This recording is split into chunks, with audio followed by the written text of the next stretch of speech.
I want you to picture this. You're lying in bed late at night. The room is dark except for the glow of your phone. You open social media for just a minute, and instantly, it begins. Someone your age just bought a new car. Another person is traveling the world. Someone else looks happier, richer, more successful, more attractive. And suddenly, your own life feels smaller. Even if 5 minutes earlier, you were perfectly fine. Strange, isn't it? How can complete strangers change the way you feel about yourself so quickly? But here's the surprising truth. Humans were never designed to see thousands of other people's lives every single day. Comparison once helped humans survive. Now it quietly damages mental health, confidence, and happiness on a massive scale. Today we're uncovering why humans constantly compare themselves, how the brain turns comparison into emotional pain, and why modern life made this ancient instinct impossible to escape. To understand why people compare themselves, we first have to look at how humans survived long before phones, cities, or social media existed. For most of history, humans lived in small tribes, usually no bigger than 100 to 150 people. And inside those groups, comparison was extremely important. Who was stronger? Who had more food? Who was respected? Who attracted the best mate? Who had higher status? Because back then, status wasn't about ego, it was survival. Higher status humans often had more protection,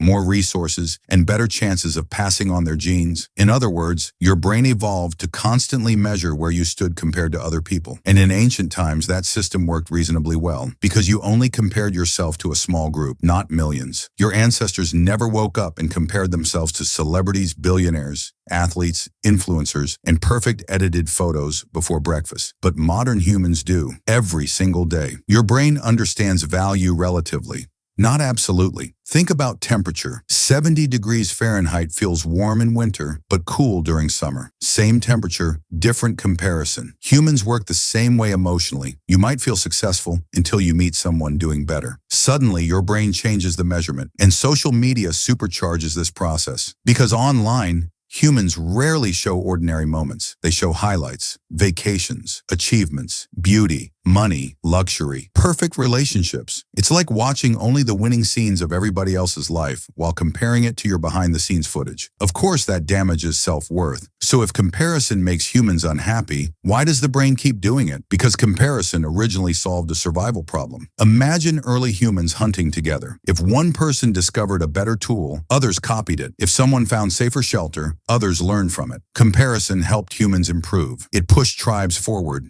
And your brain still treats comparison like useful information. But modern life distorted the system. Today, humans compare income, followers, body image, relationships, lifestyles, productivity, popularity, and even happiness itself. The brain can't process this amount of social information healthily. It's like forcing a small village survival system to compete inside a global stadium filled with billions of people. And this creates something dangerous. Humans stop seeing life as experience and start seeing life as competition. So if comparison causes anxiety and insecurity, why are modern platforms built entirely around it? And this is where things become strange. Modern technology companies discovered something powerful. Insecure humans spend more money. Think about advertising. Most ads don't simply sell products. They sell emotional comparison. Better clothes, better skin, better body, better lifestyle, better status. The message is always the same. You are not enough yet. And social media platforms amplify this constantly. Because the longer humans compare themselves, the longer they stay engaged. Attention becomes profit. Apps are carefully designed to keep users scrolling endlessly through other people's achievements and lifestyles. It's like putting humans on an infinite treadmill where someone is always running faster. No matter how much progress you make, someone online appears ahead of you. And the result is psychological exhaustion. That's why many people feel strangely unhappy after long periods online.